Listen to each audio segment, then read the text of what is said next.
Good morning, Korea from San Francisco. It's such an honor for me on behalf of BlackRock to address such an influential group today. I also want to extend my heartfelt gratitude to Dr. Junkwang Woo, the Institute for Global Economics, and Hana Financial Group for organizing this auspicious forum. Having seen so much transition over the last half-decade, I thought perhaps it's only appropriate to talk about the transitioning economy more broadly. And my remarks today are through the lens of BlackRock as a fiduciary, where our principal job is to assess risk and generate returns for our clients. Now, as we reflect on the recent era of advanced globalization and cross-border connectivity and collaboration, 2022 and 2023 have presented a unique transition as we move from a period of stability into a period of uncertainty. The geopolitical transition was evident, and the world is now more aware of geopolitical connections and the potential for conflict after benefiting from a more than 30-year peace dividend. Specifically, the low-carbon transition has accelerated with a focus on energy supply security. Economically, we've seen interest rate decisions leading headlines as we saw a movement from deflation to inflation. And in 2022, central banks have had the most aggressive rate hike cycle since the 1980s. Meanwhile, the political landscape continued to evolve globally as economic and social concerns contributed to leadership transitions around the world, from the UK to Italy and Brazil, as well as right here in the United States. Finally, capital markets endured sharp volatility. Wall Street closed 2022 with deep negative returns for both global stocks and bonds, down 18% and 16% respectively. It's a rare joint sell-off that has only happened twice in the last 30 years. Now, this backdrop was the world emerging from 3 years of COVID-19 epidemic, with individuals, businesses, and governments quickly trying to re-establish how we live and work.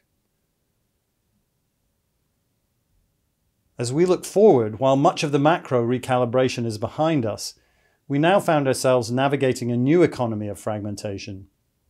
Rising geopolitical tensions have led to more protectionism and cross-border restrictions. These repeated shocks have dramatically reshaped supply chains. Companies and countries are increasingly wanting to source essential goods closer to home, even if it means higher prices. In parallel, we've experienced governments playing a larger role in where products can be sourced and where capital should be allocated. All the while, the low-carbon transition has continued to unfold at different speeds. While our estimates suggest lower carbon economy sources will make up more than half of total global energy demand by 2050, the pathway to get there looks very different across different sectors and markets. Sectors such as power, automotives, and buildings are expected to decarbonize sooner. We call this the fast lane. This is where we expect tipping points in the near term to lead to large-scale decarbonization by the middle of the century. Others are in the slower, less certain lanes, industries such as shipping, aviation, and certain sectors within emerging markets. And it's largely due to the scale and cost of decarbonization technologies, along with other key drivers such as government policies and consumer preferences. This transition will be complex, with lots of volatility as new profit pools emerge and existing ones shift between sectors, players, and regions. Nowhere are the dynamics of energy transition more critical and the opportunities more striking than right here in the Asia-Pacific region. Asia contributes over 50% of global emissions, so of course if it doesn't get the transition right, then the whole world doesn't get the transition right. This requires leadership in Asia, and in places like Korea, we're seeing that at the forefront of the transition. This transition requires connecting sources of capital to investable transition opportunities, many of which are right here in the region. Asia is already leading in global transition-related investments, especially in renewable energy, but also across the themes of hydrogen, sustainable materials, and electric vehicles. Here in South Korea, for example, we see tremendous traction in renewable energy.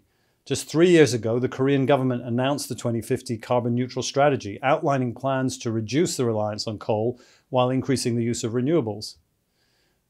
According to the International Energy Agency, renewable energies are expected to rise from only 7% currently to almost 22% of Korea's electricity generation by 2030. This is a real testament to the success. Our recent investments are part of this story. We at BlackRock invested in Credo, one of South Korea's largest renewable developers with over 2 gigawatts of power generation capacity from offshore wind and other renewable assets. In the same year, we also invested in Bright Energy Partners, a solar energy operator. At BlackRock, we believe passionately in an orderly transition to net zero by 2050, which we feel would benefit the global economy in aggregate. As we pursue these ambitious goals, governments and companies must ensure people continue to have access to reliable and affordable energy sources. A close-knit cooperation between the public and private sectors, as well as global investors, will be vital. And the energy transition must be just. It must be fair for ordinary families who are sensitive to the price of energy. It must be fair to communities and workers whose livelihoods are threatened by the stranding of dirty assets. Our plan cannot be to simply divest from hydrocarbons, and we have to accelerate investment in decarbonization technology. We must be conscientious and make sure that we are not pursuing a path where energy costs rise, leaving communities behind. Unless we do, the topic of the energy transition will only add to the political polarization and indeed will be stalled by it. In conclusion, I'm optimistic that the technologies needed to build a low-carbon energy system are feasible, even if they are not all yet commercial, and even if it will take decades to complete their deployment around the world.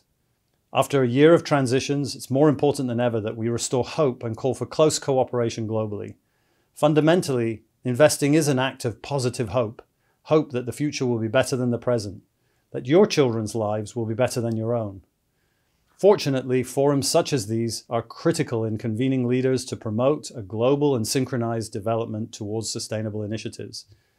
The solution will require global effort involving capital investment across public and private sources, fueled by the strongest thought leadership pursuing creative solutions to a critical initiative. With that, on behalf of myself, from San Francisco and BlackRock, I'd like to thank the audience, IGE and Hana Financial Group for your time and attention.